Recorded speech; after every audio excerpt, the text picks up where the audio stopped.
আমাদের সংসদে এখন নতুন শিক্ষক হয়েছে স্বরাষ্ট্রমন্ত্রী, শিলং থেকে ট্রেনিং প্রাপ্ত ভারতীয় এজেন্ট বাংলাদেশের সংসদে দাঁড়িয়ে এই মুহূর্তে আমাদেরকে শিক্ষা দেন। উনি হয়েছেন শিক্ষক, পুরো দেশবাসী তার ছাত্র। প্রক্সি প্রধানমন্ত্রী, আমাদের সংসদে অলিখিত একটা নতুন পদ সৃষ্টি হয়েছে, তার নাম হচ্ছে প্রক্সি প্রধানমন্ত্রী। তারেক রহমান কথা বলতে পারেন না, ওনার হয়ে স্বরাষ্ট্রমন্ত্রী বক্তব্য রাখেন।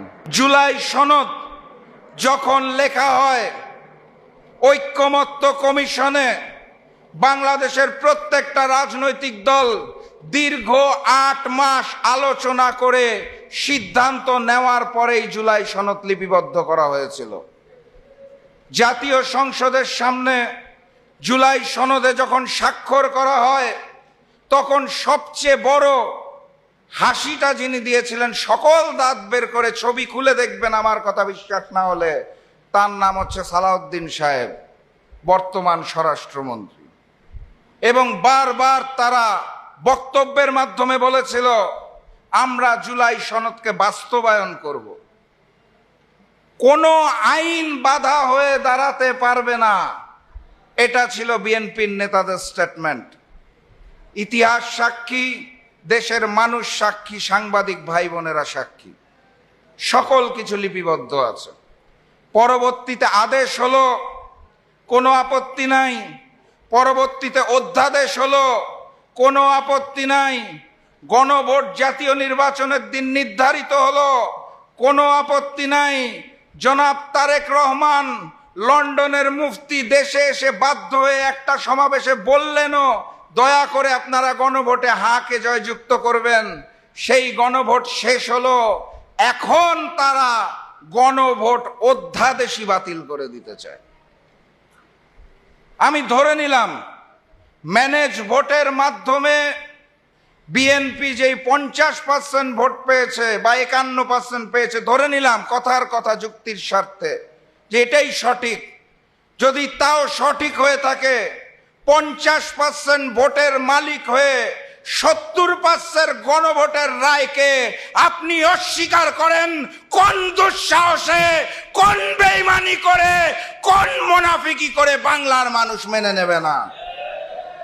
সংগ্রামী সাথী এবং বন্ধুগণ, আপনারা শপথ গ্রহণের সেই দৃশ্যটা মনে থাকার কথা। ক্ষমতায় আরোহণ করেই ক্ষমতার জন্যে সংসদের সদস্য হিসেবে বিএনপির নেতারা সারিবদ্ধভাবে আনন্দের সাথে শপথ নিলেন। সংস্কার পরিষদ গঠনের শপথ নেওয়ার বেলায় তারা আর রাজি হলেন না। একই অন্তর্বর্তী সরকারের আওতায়, একই নির্বাচন কমিশনের আওতায় একই দিনে দুটো নির্বাচন হলো, একটি সংসদ গঠনের জন্য, একটি সংস্কার পরিষদ গঠনের জন্য। একই দিনে দুটো নির্বাচন হলে কিভাবে একটি হালাল হয় আর একটা হারাম হয়, এইটা আমার মতো মানুষের পক্ষে বোধগম্য হওয়া সম্ভব নয়। এটা ভালো বলতে পারবেন ওই যে ভারতের শিলংয়ে দীর্ঘদিন যিনি বিলাসবহুল জীবন কাটিয়ে ট্রেনিং নিয়ে দায়িত্বপ্রাপ্ত হয়ে দেশের স্বরাষ্ট্রমন্ত্রী হয়েছেন, তার কাছে ভালো ভালো রকমের ব্যাখ্যা থাকতে পারে, কিন্তু সাধারণ মানুষ এখনো বুঝে উঠতে পারে নাই একই দিনে দুইটা ভোট দিলাম, কেন একটা হালাল, কেন একটা হারাম, কেন একটা বৈধ, কেন আরেকটা অবৈধ। আমাদের সংসদে এখন নতুন শিক্ষক হয়েছে স্বরাষ্ট্রমন্ত্রী, শিলং থেকে ট্রেনিং প্রাপ্ত ভারতীয় এজেন্ট বাংলাদেশের সংসদে দাঁড়িয়ে এই মুহূর্তে আমাদেরকে শিক্ষা দেন। উনি হয়েছেন শিক্ষক, পুরো দেশবাসী তার ছাত্র। চমৎকার এক অবস্থা। একটি সংসদের সৌন্দর্য মাননীয় প্রধানমন্ত্রী এবং মাননীয় বিরোধী দলের নেতার মধ্যে কথোপকথন। আপনারা সংসদ ফলো করলে দেখবেন বিরোধী দলীয় নেতার বক্তব্যের পর প্রধানমন্ত্রী আর বক্তব্য দিতে উঠেন না। উনি স্ক্রিপ্ট ছাড়া কথা বলতে পারেন না। ওনার সামনে দিস্তা দিস্তা কাগজ লাগবে, উনি দেখে দেখে পড়বেন, তার মধ্যে আবার দু একটা শব্দ ভুল উচ্চারণ করবেন, চট্টগ্রামের জায়গায় বগুড়া বলবেন, এভাবে উনি অভ্যস্ত। স্কাইপি লিডারের যেটা হয় আর কি, স্কাইপির মাধ্যমে রাজনীতি করে অভ্যস্ত। তো মাননীয় বিরোধী দলের নেতার বক্তব্যের পর মাননীয় প্রধানমন্ত্রী আর মাইক নিয়ে বক্তব্য দিতে পারেন না, ওনার হয়ে বক্তব্য দিতে উঠেন প্রক্সি প্রধানমন্ত্রী। আমাদের সংসদে অলিখিত একটা নতুন পদ সৃষ্টি হয়েছে, তার নাম হচ্ছে প্রক্সি প্রধানমন্ত্রী। তারেক রহমান কথা বলতে পারেন না, ওনার হয়ে স্বরাষ্ট্রমন্ত্রী বক্তব্য রাখেন। এরকম একটি বাংলাদেশ এবং এরকম একটি সংসদ আমরা দেখিও নাই, চাইও নাই, আশাও করি নাই। সেই 1971-এর পর থেকে লাল সবুজের পতাকা পেয়েছিলাম, নামকা ওয়াস্তে স্বাধীনতা পেয়েছিলাম, সার্বভৌমত্ব পাই নাই। ভারতের আধিপত্যবাদ আমাদের গ্রাস করে খেয়েছে। সামনের বাংলাদেশেও এই আধিপত্যবাদকে আমরা চাই না। সংগ্রামী সাথী এবং বন্ধুগণ, 5ই আগস্ট ফ্যাসিস্ট শেখ হাসিনা দেশ ছেড়ে তার নিজ মাতৃভূমি ভারতের দিল্লিতে পালিয়ে গেলেন, আপনারা সবই জানেন। তারপরে আমরা স্বপ্ন দেখেছিলাম, আমরা আশা করেছিলাম একটি নতুন বাংলাদেশ হবে, যেই বাংলাদেশে প্রকৃত স্বাধীনতা, প্রকৃত সার্বভৌমত্ব এবং প্রকৃত গণতন্ত্র পাব। খুব আশা নিয়েছিলাম, নতুন করে স্বপ্ন দেখেছিলাম। ফেব্রুয়ারি মাসের মনে থাকার কথা, তরুণরা নাও চিনতে পারে, 2008 সালে একটা নির্বাচন হয়েছিল বাংলাদেশে। চমৎকার তকমা লাগানো নির্বাচন, ভোট কেন্দ্র দখল করা হয় নাই, ব্যালট বক্স আগে থেকে সিল মেরে রাখা হয় নাই, মারামারি হানাহানি কাটাকাটি কিছু হয় নাই, কিন্তু ফলাফল গণনা এবং ঘোষণার সময় পরিবর্তন করে দেওয়া হয়েছিল। সেই 2008 সালের স্টাইলে আমরা এই সর্বশেষ নির্বাচনটা দেখতে পেয়েছি। নির্বাচনের একদিন পরে নির্বাচন কমিশনে গিয়েছিলাম 11 দলের পক্ষ থেকে, বুঝার জন্য আপনাদের অনুভূতিটা কেমন।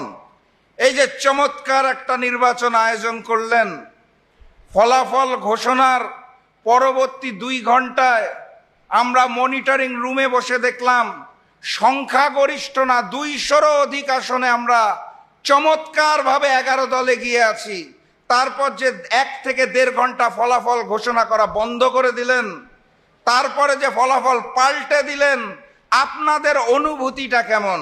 নির্বাচন কমিশনে গিয়েছিলাম, সাংবাদিক ভাইদের মনে থাকার কথা, বের হয়ে আমরা প্রেস ব্রিফিংও করেছিলাম। তারা আমাদের উত্তর দিয়েছিল, একটা নির্বাচন হয়েছে দেখুন যেখানে একটাও খুন হয় নাই, বড় মাপের কোনো সংঘর্ষ হয় নাই, কোনো মারামারি হয় নাই। সেদিন মুচকি হেসেছিলাম, হেসে বলেছিলাম 2008-কে আরো পরিশুদ্ধ করে করবেন, সেটা আগে বললেই হতো, তাহলে আমরাও ওভাবে করে প্রস্তুতি রাখতাম। তো ওনারা এটার কোনো পাল্টা জবাব দিতে পারে নাই।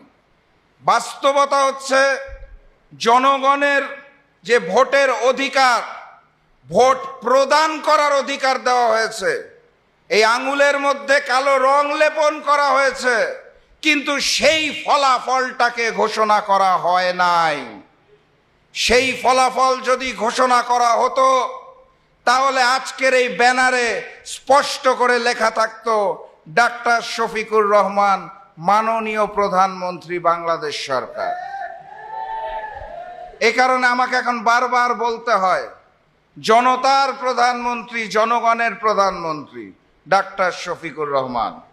কারণ তিনি প্রধানমন্ত্রী হয়েছেন, সেটা কেড়ে নেওয়া হয়েছে। সংগ্রামী সাথী এবং বন্ধুগণ, আমরা সেদিন চাইলে পারতাম নির্বাচনটাকে বয়কট করার, নির্বাচনটাকে বর্জন করার, সংসদকে দূরে রেখে রাজপথে নামার।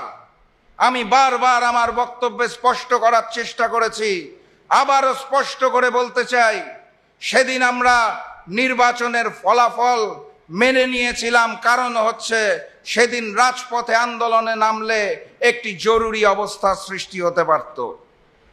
একটা মহল সুযোগ নিতে পারত এবং সেই সুযোগে দেশে অস্থিরতা সৃষ্টি হতো। আমরা সেটা চাই নাই। আমরা নতুন বাংলাদেশ গড়ার জন্য, নতুন বাংলাদেশের সোনালী অধ্যায় গড়ার জন্য সেদিন সিদ্ধান্ত নিয়েছিলাম ডাক্তার শফিকুর রহমানের নেতৃত্বে, যারা ফলাফলে যাদেরকে বিজয়ী দেখানো হয়েছে প্রয়োজনে তারা সংসদে যাবে, আমরা বাকিরা রাজপথে থাকব, প্রস্তুতি নিয়ে থাকব। সেদিন আমাদের মধ্যে আলোচনা হয়েছিল কি নিয়ে প্রস্তুত হতে হবে। সবার চোখে চোখে, সবার মুখে মুখে 11 দলের নেতাদের মধ্যে একটি কথাই ঘুরছিল, আমরা গণভোট জাতীয় নির্বাচনের আগে চেয়েছিলাম, আমাদের সেই গণভোটের দাবি মেনে নেওয়া হয় নাই।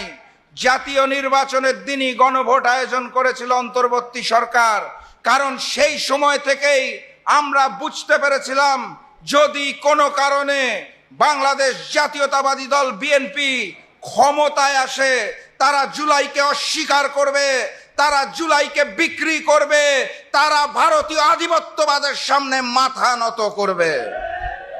এই কারণে আমরা বারবার দাবি জানিয়েছিলাম গণভোট জাতীয় নির্বাচনের আগে হতে হবে, জনগণের রায় আগে দেওয়ার সুযোগ দিতে হবে, সকল আদেশ এবং অধ্যাদেশ এগুলোকে সুন্দর মতো বাস্তবায়নের কার্যক্রম শুরু করতে হবে, তারপর জাতীয় নির্বাচনটা দিতে হবে।